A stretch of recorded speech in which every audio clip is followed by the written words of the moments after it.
Good morning, good afternoon, good evening, wherever you are in the world. Thank you for joining me for this week's edition of the SMIE Consulting Midweek Roundup. It's Wednesday, June 4th, 2025, and today on the Roundup we're going to be answering three questions we've been hearing from international educators coming out of NAFSA last week in San Diego. And boy, what a week it was. We got a lot of bombshells dropped during the first couple of days of the conference, Tuesday and Wednesday, and plenty of discussions and consternation was had by all. So we'll talk about that in our first couple of topics today, but wanted to say, as we do each week, a thank you to those of you who are subscribed either to our podcast version of the Roundup here, that's audio only, available on all major podcast providers, or watching live or on repeat on YouTube, LinkedIn, or Facebook. So thank you for being watching the Roundup. Also to those of you who subscribe to the newsletter, which is where we get our questions each week from the news stories we cover in our newsletter that comes out on Monday morning, and that is available in two forms, either in an email version that you can get by subscribing on our website at smieconsulting.org/subscribe. Go down to the subscribe button and you can add in your details and receive the newsletter in your inbox every Monday at 9 a.m. Eastern. I'll be dropping a link to that most recent edition in the chat on Facebook, LinkedIn, and YouTube. So please do make sure you get that and include that in your reading each week. We'll also have a version available on LinkedIn. This is a similar version, so if you prefer getting your news via LinkedIn on International Ed Sources, you certainly sign up there as well. It's same newsletter name, all the SMIE news fit to share, and you can search that on LinkedIn, all the SMIE news, and you'll be able to find us, or SMIE Consulting, be able to find that link very easily. So what we do is we look at the newsletter stories, which cover everything from social media topics to what is happening with upcoming webinars, data reports, blogs, anything new and exciting on the social front, how AI is being used, other kind of tech tools, and how we can leverage those in what we do in international education. Those will be covered in the social media section. Then we have three parts of our main international ed news. One is a U.S. roundup of what's going on in the United States, news stories that impact what we do here in the U.S. based on government policy decisions, new phenomenon happening that we need to be aware of. Then a solutions central section that looks at some positive news and how people are applying solutions to what they are experiencing in international ed circles. And the final section is a global roundup, which looks at how international ed news is impacted and trends are impacting other countries around the globe. As this is an international student mobility topic that we cover regularly, it's important for us in the U.S. to have perspective as to what's going on around us. And including with that discussion, we know, obviously, if you haven't been living under a rock, you know that the U.S. is not the only major destination that has been experiencing significant turmoil with regards to its government policy changes. We've seen it first in Canada, then in Australia, then in the UK, each of which has had major disruptions to government policy related to migration, related to visas, related to internal debates in those countries, related to housing shortages, related to overuse of public services like health services and transportation that international students, wrongly in most cases, were receiving the blame for that. So these are the kinds of topics we cover each week, and between the LinkedIn version and the email version, we now have over 2,500 subscribers to the newsletter. So such an important contributor to the overall discussion and discourse on international ed topics here in the United States and abroad. So thank you all to those who watch. or subscribe to the newsletter. So we take the themes we see developing in those news stories each week, and we apply those to the questions we ask here on Wednesday afternoon, where we do go next level deep into the topics at hand and provide kind of our analysis on what we see as some of the ways these policies can be interpreted, are being interpreted, and how perhaps we can apply knowledge that we're learning in through these stories, specifically to how we manage what we do in international education on our campuses. So let's get right into it with our first question. That is, what did we learn about social media and visa delays last week after the announcements on Tuesday morning?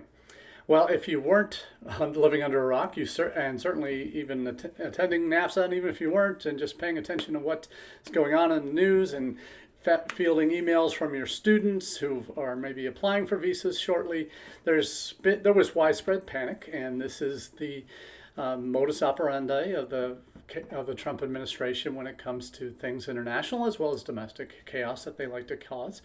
And the chaos theory of governance that we've talked about here on the Roundup and in presentations I've done in the past couple of months, we know that this government, as with the amount of executive orders, volume of executive orders that were introduced over the first few weeks and days and weeks, and then subsequent ones, and the way policies are rolled out and announced, often don't have a lot of specificity and don't really provide any details as to how implementation might be happening, when, where, all of these kind of things. And that is truly the case with what happened on Tuesday morning last week.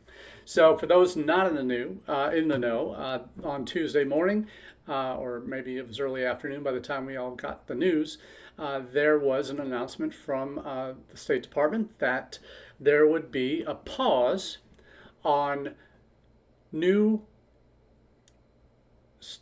interview capacity at consulates and embassies overseas. And I want to get the wording right because that is what has caused a lot of consternation. And the main reason why that was the case had much to do with the U.S. The Trump administration decided and announced there would be extreme vetting of applicants, non-immigrant visa applicants' social media.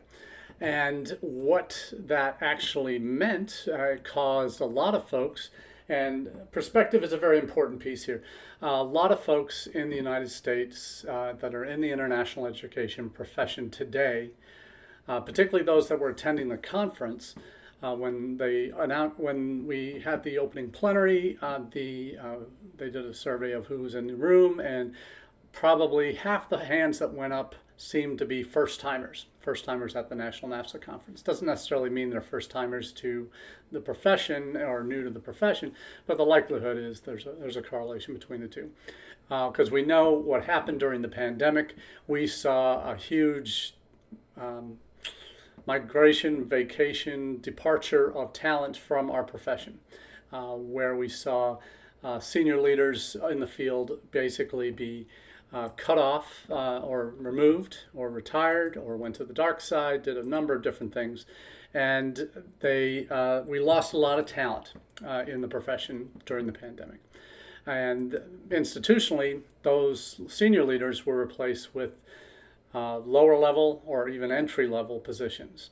And as a result, people that are coming new to the profession really aren't aware of all of what's come before kind of lessons that we've dealt with in the last decade in international education, 2 decades, or in my case, 32 years in the profession. So what we see at the conference is the news about, there are going to be extreme social media vetting of applicants before they come to the United States, before they make a decision whether they even give them a visa to come to the United States.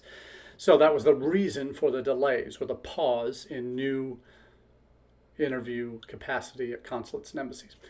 Anecdotal evidence from the field said that this was meaning no new appointments would be scheduled, but anyone with an existing appointment could still happen. And we do know that visas have been issued globally since that announcement was made over a week ago. So we do know that it wasn't a pause on any appointments, interview appointments. It was a pause pretty much on new, in terms of anecdotal stories that we're seeing. We have heard some say that they couldn't make an appointment or that their appointment got canceled. It might have been for some other reason, we don't know. But certainly it wasn't applied evenly or even understood evenly, and colleagues that I conversed with at the State Department during NAFSA all said, off the record of course, that they weren't expecting this to last for long. They were saying days, not weeks, and that the cause of this, and it wasn't a very well worded release or cable out to post. It was very vague, and no new additional capacity for interviews was to be added, but that got interpreted different ways in various posts around the world. So that is something that the social media piece was kind of shocked a lot of people, and delays and the timing couldn't have been worse, really. It's at the beginning of the peak visa season, May, June, July, and early August, or end of May, beginning of June, July, and early August, before most students can come to the U.S. to begin their studies. So yeah, why didn't this happen 3 months ago when they were doing all these other vetting things? But the 2 points. One, we do learn we learned how the relatively new people to the profession don't understand that back in 2019, the Trump administration actually changed the DS-160 form to begin asking for social media handles on that form. So it's been policy and part of practice that students, any non-immigrant visa applicant, not just students, any non-immigrant visa applicant to the U.S. since 2019 has had to give us their social media handles when they apply for a visa appointment. So that DS-160 form is an electronic form done online. Once that's done, they can select their appointment. So that's the process. So the conversation was last week, well, okay, do we have an obligation to tell students, particularly those we've just issued I-20s to, that the government will be asking for social media handles as part of their visa application? So do we have an obligation to do that? And most of us said, yeah, we probably should tell them, but legal counsel on our campus, general counsel, may significantly restrict what we can say. And certainly that reflected in conversations I was having with colleagues, posted that in a couple different places to get feedback. But I did ask one colleague at an institution that has the most international students in the United States. I asked, well, how do you handle it? And he said, well, since that policy was introduced 6 years ago, we've been asking for, we've been letting students know that, hey, part of the process on this DS-160 form, you're going to be asked for your social media handles, and that you may want to watch what you say on social media and not go any deeper, because that's when you get into some legally murky areas. So we know why they're asking that, to vet for student activity that is potentially anti-Semitic, anti-American, anti-Trump, even if they really stretch it too far, and that would be too far in most everybody's opinions. But this administration does tend to be very negative towards anything that they disagree with, and we'll see some news stories popping this week. I just saw Karen Fisher's latest Latitudes newsletter focuses on ideological vetting of Fulbright applicants is also coming into play, going and coming.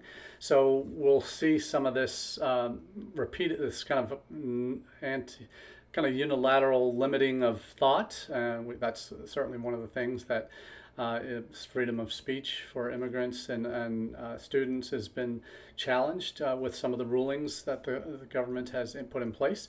But the visa is something that the State Department controls, rightly or wrongly. They are the arbiter of who gets a visa to attempt to enter the country. And even if they have that visa, it doesn't mean they're guaranteed admission, because Customs and Border Patrol also has the ability to stop people from entering. Is the department that has, or part of the Department of Homeland Security that has that authority, because they control the border, who gets in, who doesn't. And they have also been using social media as a vetting tool for students that they have questions on that make it to secondary examination. And not just students get put in secondary, it could be anybody. U.S. citizens get put in secondary sometimes. I've been put in secondary and had my phone, tablet, and laptop taken, unlocked, and told I had to allow them to review the contents of my devices, including social media, to see if I had anything that was politically disagreeable to the administration. And that happened to me during the Biden administration. So that's not something that's just specific to Trump. So CBP has had that ability and has implemented that for many years. So the social media piece caught a lot of people at NAFSA off guard who were new to the profession, didn't really understand it, but it has been part of the process. Was that announcement, and one of my colleagues who I've known for years, and we've traveled together around the world, including into China, made the comment, well, it's not about social media vetting at all. It was just another tool to upset the apple cart and cause confusion and disarray, and amongst other things. So the question about visa delays, what did we learn about the visa delays piece? And now that is probably the most directly impactful thing that impacts international recruitment offices, to international student services offices in these summer months, because this is when probably of our fall intake, 95% of our students are applying for their visas now. There's a few that have gotten them in the last 3 or 4 months, but the greater majority are going in this May to early mid-August window. So for us, like we start August, we have our orientation on August 20th. Our classes start August 25th. So we are kind of on that clock now at the University of Akron, making sure we're getting all our ducks in a row, tracking daily the amount of visa approvals we start hearing from students once we know they've gone, asking them to report back, all of that. So the visa delays piece is something that is it's causing. Talking to our ISSS executive director yesterday, the feeling is that we are being that students are expecting us to provide this guidance that we're magically expected to have. And we explain, obviously, this is something new. It's not a normal operating procedure for the government, and that we are basically saying, hey, it's relax. You don't have to defer your enrollment just yet. This we've been told it's a matter of days. There was a State Department briefing today that basically confirmed that by the end of this week, the delays should be lifted and normal service can resume. So will that week delay prevent most students from coming to the U.S. in the fall because they're not able to get an appointment before their classes begin? Probably not. But any changes to visas, that's one of the last steps before they get to campus that they're really stressing about, because they can have done everything right up until this point. They could have said, they could have applied early, they could have gotten their funding in place long in advance, but they've just now gotten their I-20s in the last few weeks, and they've made their appointments because there might have been a delay to make an appointment. But the good news is the delays seem to have lessened quite a bit in the last few weeks. So students are more easily able to get appointments before this pause was put in place. For example, we weren't seeing a lot of movement on India, but we're now starting to see movement on India in terms of getting visa appointments, and then now starting to get results. South Asia the same way, starting to see significant results. I can't explain enough or emphasize enough how important it is from here till classes begin, how responsive you need to be to your students, to let them know that it's okay, we got you, we're going to get through this together, we'll keep you updated. And that communication has never been more important, how regular it must be. So when this notice came out on Tuesday, by Thursday morning we had General Counsel approved language that we were able to send out to all our new students who we'd issued I-20s to let them know, hey, the social media questions are going to be asked, just be careful what you post. And why do we say that? Because we want to prepare them for what they're about to do before they fill out that DS-160 if they haven't already. So that means that it tells the students that you're aware as an institution of the challenges that they might face. And we talked about the visa delays, about how we've been told it's days, not weeks, and now we've got confirmation today from the State Department briefing that yesterday I think it was, the briefing was that by the end of the week the delays should be lifted. So 8-9 day delay is not going to prevent students from continuing their studies or beginning their studies with us. So lots of consternation over that first issue.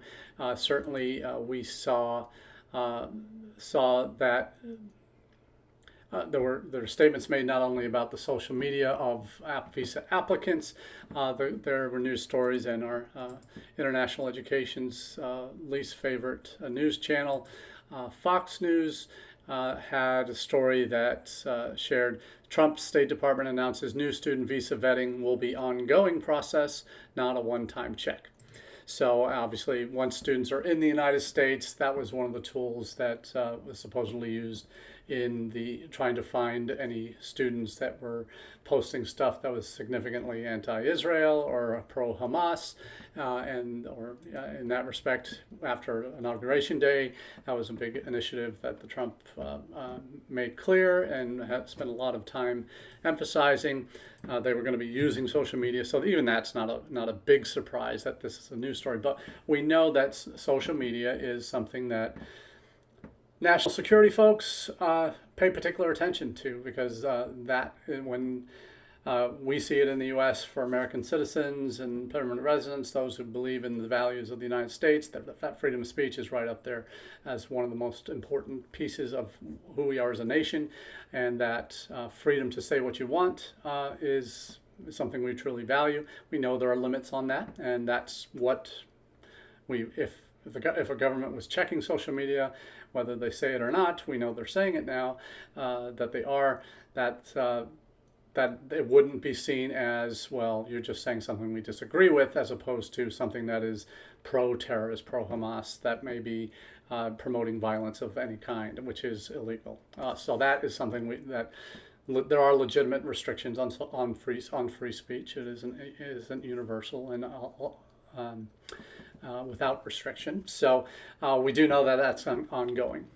So the second question we're going to cover today is a related one, and it has to do with China, one of Trump administration's favorite targets. Besides tariffs and immigration, China is obviously involved with both of those in our sphere in international education. China is one of, if not the most, now I think it is actually back over on top of India as the #1 source of international students in the United States. The challenge is that the other major bombshell that was dropped affects Chinese students, and that came on Wednesday after we were still recovering from the news from Tuesday, and that had to do Secretary of State Rubio came out, who has been a China hawk for a number of years through his Senate days. Basically said that there will be extreme social media vetting of Chinese, not extreme social media vetting, sorry, that's wrong, extreme or revocation of Chinese students' visas, as current Chinese student visas, for those that have ties to the Chinese Communist Party. So that was, again, not a very specific statement on what level of those ties needed to be, when that was going to be implemented, how that was going to be determined. All of those things are, again, the first one was a cable out to post, which wasn't very clear and concise. This one was a statement Rubio made that we're going to be revoking Chinese students' visas if we find they have ties to the Chinese Communist Party, which isn't unusual in China. Of course, there are 300,000 or so Chinese students in the United States, so how that gets done is still undetermined. When that starts, how it begins, all of these things.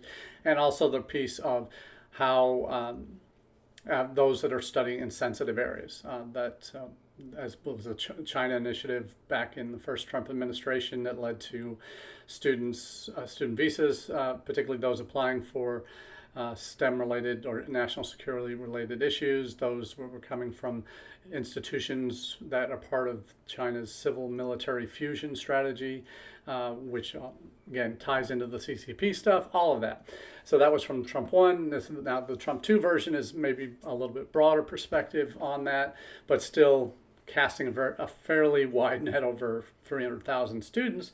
And of course, without the specificity, there are a number of articles that we're seeing that have popped that clearly state that it is a significant blow, like everything else. Whereas China does tend to take a much more strategic long-term view on things, the government in China has said they're seeing it as an affront. There will be consequences. All of that is typical China response to anything Trump has done. We saw that back last month when there was, or maybe end of April, when the Trump administration jacked up tariffs on China, and significantly with that. And then China's response, one of the responses was from the Ministry of Tourism that said that Chinese students in the U.S. should be on alert because of safety concerns, and was unnecessarily inflammatory, really. And also said, especially those studying in Ohio, because the state has passed legislation that is very much anti-Chinese, which it wasn't. It just required us to do reporting and said we couldn't accept gifts from Chinese sources. So that was anti-Chinese, so that meant students should reconsider travel to Ohio. And I shared last week one of the agreements we had lined up to go with an existing partner to add a summer program for students in the engineering fields to come and get a 2-week program in English and intensive engineering coursework, was canceled because of that statement by the Chinese Minister of Education. Their CCP person at their institution basically said, we can't go ahead with this program right now. It wouldn't be politically prudent for us to do so. So there's this constant back and forth between the Trump administration and China, and tit for tat, and we do something, you're going to do, they'll do something. And it's causing a lot of grief, and certainly is eliminating a lot of our concern, eliminating our chances of continuing to enroll significant numbers or doing anything specific in China, new and over and above what we are able to do based on these actions. We have some internal things we're struggling with, but that's okay. Everybody does. But what Karen Fisher has shared in her Latitudes column last week was that this action could create chaos in the student visa system. She talked about Rubio's statement, but also about the China initiative. So, not the China initiative, but the China action to aggressively revoke Chinese visas. So we see a lot of challenges coming up with China. We know that there is some real fear, and rightly so, when there's a very broad brush painted over Chinese students by the government, but the greater majority are going to be fine. Just like this visa revocation, or not the visa revocation, but the SEVIS terminations that happened in March and April only affected 0.3% of all international students, but it became seen as this vast plague that was ravaging the country to terminate student visas, or student SEVIS records. Obviously, those were reinstated. So all of that process has just created anxiety, frustrations, and I'm not just talking about us in international education in the United States, in ISSS and recruitment offices. I'm talking about students. And this is why those communication lines have to remain open, that you have to be in constant communication with your incoming students so that they're aware, and that you're making these statements and working with your general counsel, working with your senior leadership, because as they talked about last week and the week before, we've known this for a while, but managing up on our campuses is so important because it's an ever-changing landscape of minefields that we need to navigate.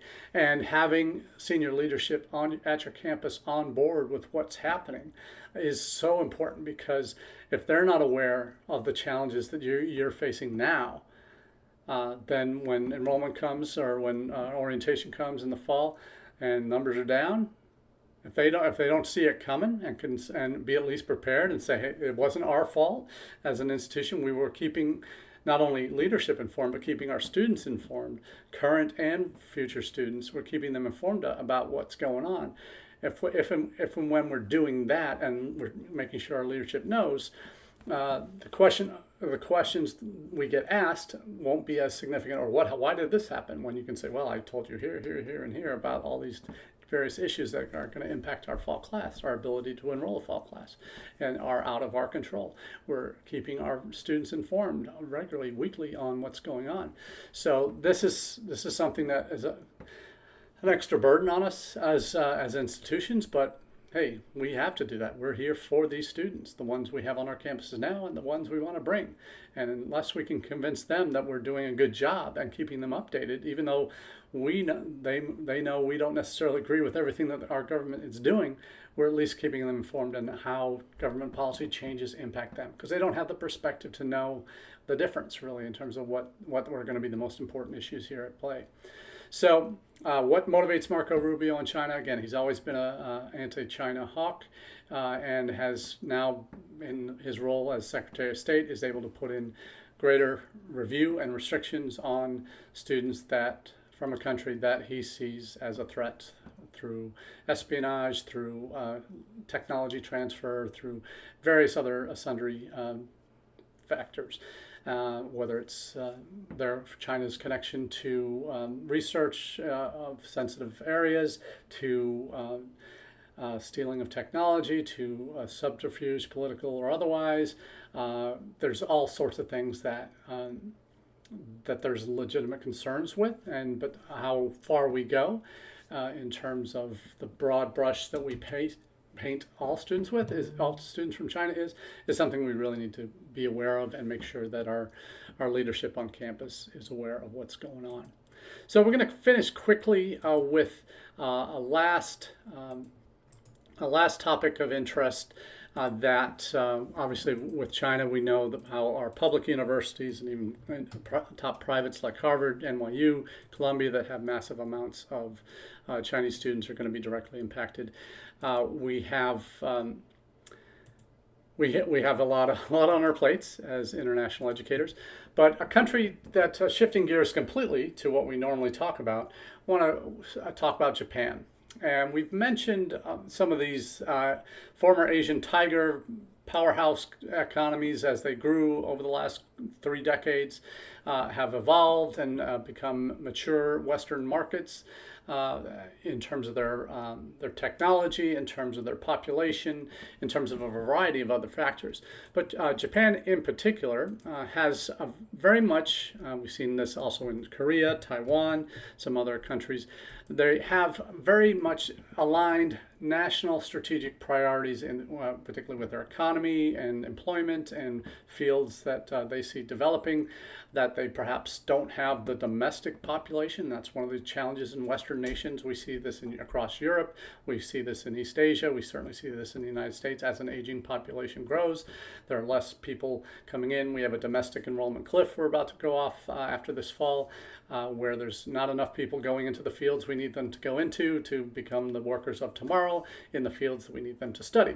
So what a lot of countries are doing in Asia, particularly in East Asia, in these more mature economies, Japan, Korea, Taiwan, others, they are mapping their economic priorities with their international education priorities and realizing we not only need to send more of our students abroad to get that global experience and bring that back, we need to bring more international students to us that can then begin working in our industries after they graduate. So that's happening. Japan has a very robust goal. ISEF Monitor article covers that in depth. They want to attract over 400,000 international students by 2033 and send 500,000 Japanese students to study abroad in that same span. So we're talking about some very significant numbers here.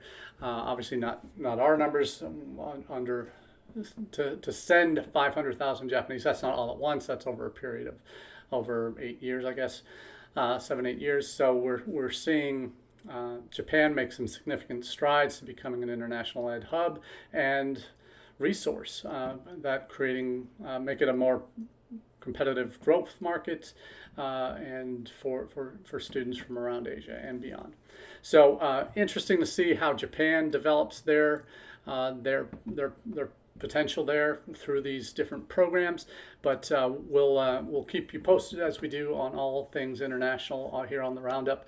Thanks for everybody for joining us today for this week's edition. Next week I will be on site in Athens, Greece for a workshop put on by Language Cert, and I'll be actually traveling on the 11th, so I'm not sure I'm going to be able to get a roundup out. May record it on Tuesday and send it on Thursday, talking about English language field. So we'll come back to you hopefully next Wednesday from Greece. So have a wonderful day, and we look forward to chatting.